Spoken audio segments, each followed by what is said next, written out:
Good morning, dear students. I, Dr. K. N. Tiwari, once again appear before you with this subject of today.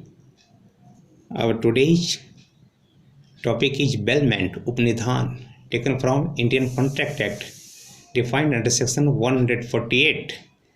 In this topic, we will discuss its legal meanings, its essential ingredients, and the decided cases. I have to explain it for the legal language and general English class, but it shall be also very useful for the students who are preparing for the competitive exams. The word bailment is derived from the French word bailor, which means to deliver or handing over any article. In legal sense, it involves temporarily change of position of goods from one person to another for some specific purpose. These specific purposes are numerous: delivering of a motorcycle, cycle, TV set, watch, fan, etc. for the repairing to the mechanics, leaving a cycle or a scooter or car, etc. at a stand, delivering goods of warehouse or storage for the carriage, depositing luggage in a cloakroom, or delivers a piece of cloth to a tailor to be stitched into a suit for the so forth, which creates the relationship of bailment. In this bailment, the ownership of the article or goods is one person's, that the possessions in another's. The Contract Act, however, does not deal with all types of bailment. These are separate acts. Likewise, the Carriage Act 1865, Railways Act 1890, the Carriage of Goods by Sea Act 1925, etc., which deal with the special types of bailment. Under Section 148 of Indian Contract Act, likewise, a bailment is the delivery of goods by one person to another for some purpose upon a contract, that they shall, when the purpose is accomplished, be returned or otherwise disposed of according to the directions of the persons delivering it. The term bailor and bailee here also been defined under sections 148. The persons who delivers the good is called bailor, Upanidhata. The person who has been delivered the goods is called bailee, Upnihati. So we just get under section 148 the definitions of the bailment, who can be the bailor as well as who can be the bailee.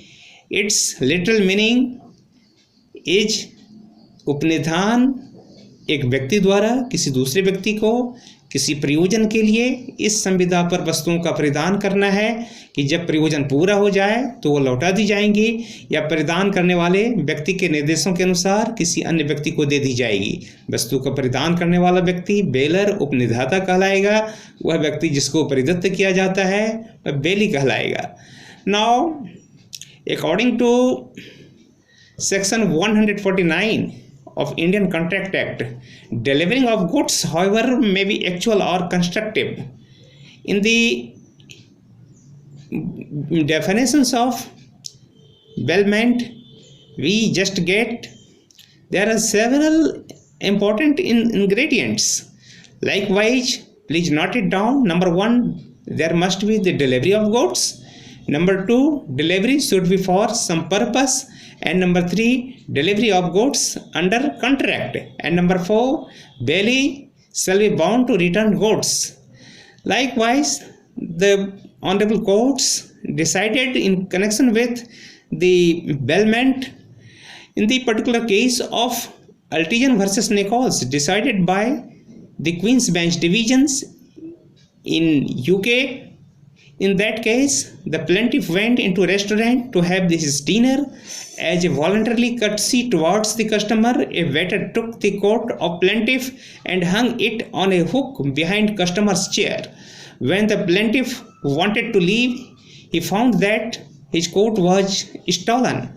The restaurant owner was held liable because the waiter, by taking the coat into his possessions, although by voluntary courtesy, had relieved the plaintiff of its care, and thus the waiter had assumed the responsibility of the belly.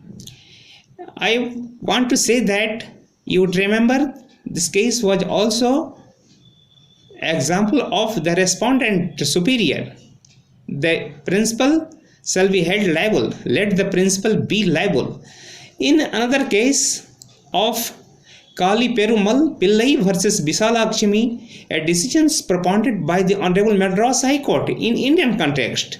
A lady employed a goldsmith for melting her old jewelry and making new one out of it. Every evening she received the unfinished jewelry and put it into a box kept at the goldsmith's room and kept the key in her possessions. One night the jewelry was stolen from the box. It was held that that was no bailment. Court was opinion that there must be the perfect custody. According to section 150 deals with the classifications of the bailers. According to these sections, the bailers shall be of two kinds. Number one, gratuitous bailers, and number two, bailer for reward.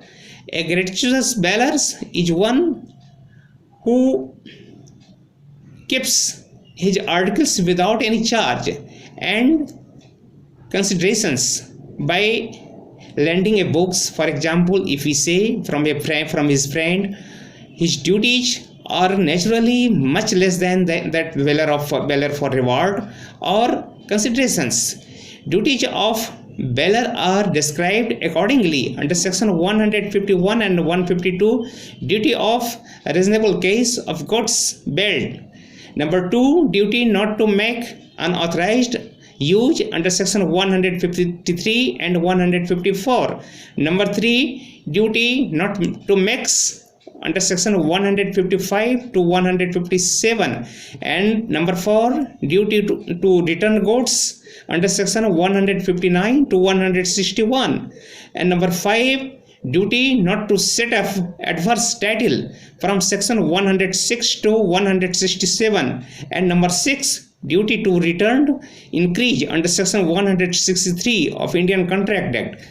Dear students, get it by heart to have a clear conceptions of law. Thanks. Have a nice day.